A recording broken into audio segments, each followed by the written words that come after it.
What's up, everybody? As you already know, last week we got the brand new Season 4 of Warzone, and as usual, that came with a couple new weapons. One really not so new, but one definitely new, and that's the one we're talking about today. The Superi, however you say it, the Superi 46 was the new SMG added to Warzone. Now, before I jump into it, I just want to say, anytime there's new weapons, weapon changes, my Twitch is linked down below. Hop into the Twitch. I'm probably trying out whatever the nerf buff is, whatever the aftermarket part is, whatever the new weapon is, and if you want to see it, whenever it comes out, I'm usually live testing it that night. So that link's down below. But anyways, this new Superi 46 might just be the best SMG in Warzone. There's another one that I'm going to talk about later this week that's in competition with it. But the Superi 46 is definitely making a very strong argument for that crown, especially after the Striker 9 was nerfed.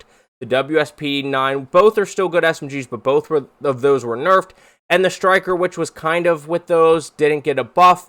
And this Superi 46 came in swinging. So we're going to go and talk about the loadout, and then we're going to go to true game data like usual. Just the usual video that I always make on these new weapons. If you like this type of content, don't forget to hit the subscribe button, the like button, the notification bell so you can see it sooner, so it pops up in your algorithm. But let's jump into the loadout. So as usual with Warzone SMGs, we're going to start off with the ZEM 35 Compensator Flash Hider. It's just the best if you don't care about being completely silenced. It shortens that radar ping. It helps with vertical recoil, horizontal recoil, and most importantly in the Warzone 2 era, the firing aim stability. And then there's a little bit of a debate here for barrel. I choose the Bore 99 short barrel because it helps with sprint to fire speed, ADS speed, and movement speed. And it helps with hip fire and tack stance spread, which is really nice, especially if you're on M and K, where you're trying to battle aim assist. It does hurt with firing aim stability, but our Compensator Flash Hider helps with that. It hurts bullet velocity and range, which we'll take care of, and it hurts gun kick control and recoil control, but this really doesn't have too much. Another good option is this light barrel, which helps with the crouch movement speed and the aim walking speed. So the aim walking speed is what we're focusing on there. That's going to be like your strafe speeds in your fights, where that's going to help a lot, but it does hurt the hip fire and tack spread a lot. Those are the two barrels. If you, for some reason, really aren't with the recoil, you can go with the Lux 30 heavy barrel, but it hurts your aim down sight speed and your sprint to fire speed, and this thing doesn't have a whole lot of recoil. And if you want to use this with a sniper, you can consider the Hound Guard heavy barrel as well, but that's going to hurt your sprint speed, your sprint to fire speed, your aim walking speed, and that hurts that hip fire and tack stance spread. So overall, I like the Bore 99 short barrel. It helps your movement speed overall the most and gives you that better spread, and the sprint to fire and ADS benefits as well. Then we have the DR6 hand stop. To me, with no recoil, you can choose between the DR6 hand stop and the Edge, the XRK Edge BW4 hand stop.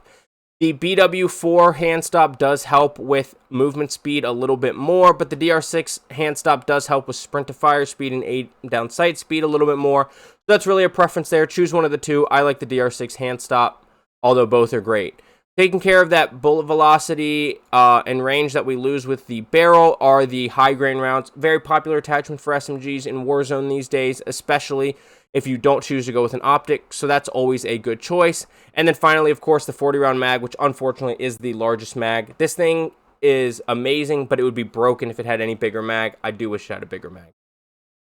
So that's the loadout I'm going to recommend. You can also, if you're okay with the lower bullet velocity, drop the high grain rounds and go for this Jack Cutthroat stock, which is going to hurt recoil a little bit, but the recoil is not super strong, so that's not a big deal.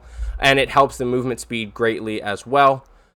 So once again, this is the loadout I recommend. That's the one change I could recommend, other than if you prefer the Edge hand stop. But let's go ahead and jump over to true game data. Okay, so now we're over on true game data, and you can see I have the Superi loaded this side that I recommend, as well as a Striker 9 and WSP 9 loadout. Those were the two dominant SMGs last season, especially in the second half of the season, and they all have the 9mm high grain rounds, or 4.6mm in the Superi's case, to make them all even. Striker 9 I dropped a stock, WSP 9 I dropped an optic or a stock, depending on what build you use. So that way they're all more comparable. If you scroll down to this chart here, we're looking at chest shots up to 14.8 meters. The Superi's winning. The stomach chart's pretty similar. The neck shots all the way up to 26.98 meters before it drops off, and it's never worse than either of those two. And then headshots, it's never really worse in any SMG range, and once again, it doesn't drop off till 26.9 meters, so you're not losing to them if you're hitting all headshots at any range that you're using an SMG, really. There's a little bit of a range here where the Striker and the Superi tie, and then it drops off again, and Striker 9 passes for a little bit. This is way out of SMG. Then we can go upper arm, Superi. It looks pretty similar to the chest and stomach charts. Same thing with lower arm, looks just like the stomach charts.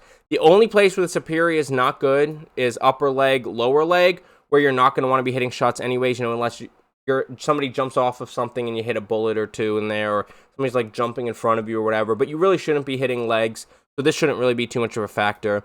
We're back to chest just for our control group. ADS time, it's beating both of them even more.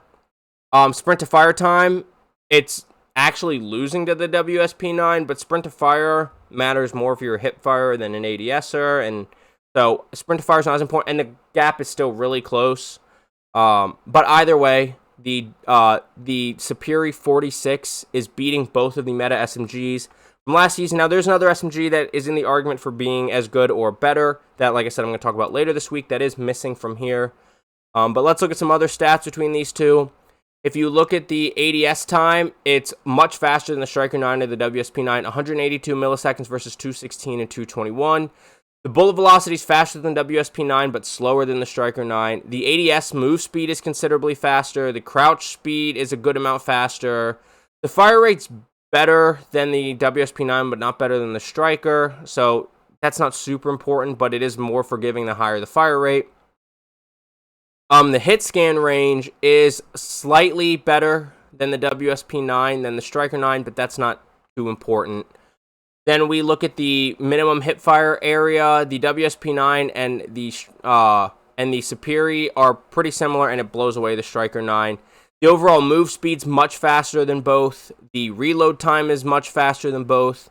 The sprint speed is much faster than both. The sprint to fire time is not faster than the WSP9, as we already talked about, but it's much faster than the Striker. The swap speed is slower, but if you're swapping into an AR, you're probably in trouble in your gunfight.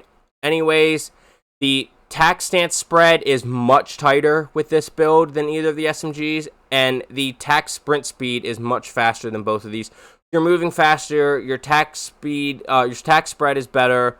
Your reload time is good. So overall, it's just a good movement build with a fast time to kill. This thing is definitely an excellent SMG.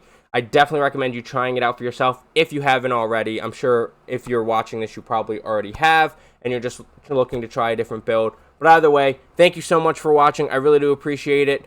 Like I said, don't forget to like, subscribe, hit that notification bell if this is the type of content you like. And in the comments, let me know down below if you love this SMG, if you hate this SMG, if my build's wrong, if my build's perfect. Let me know what you think down below. And like I mentioned at the beginning of the video, my Twitch is linked down below, but True Game Data will also be linked down below, as well as all of my socials if you feel like checking any of those out. Any follows, likes, comments, whatever, always make my day. So if you feel so inclined, please feel free to do any of those on any of my other platforms. But I will see you on Urzikstan and any of the Resurgence maps. Get frying. Have a good day.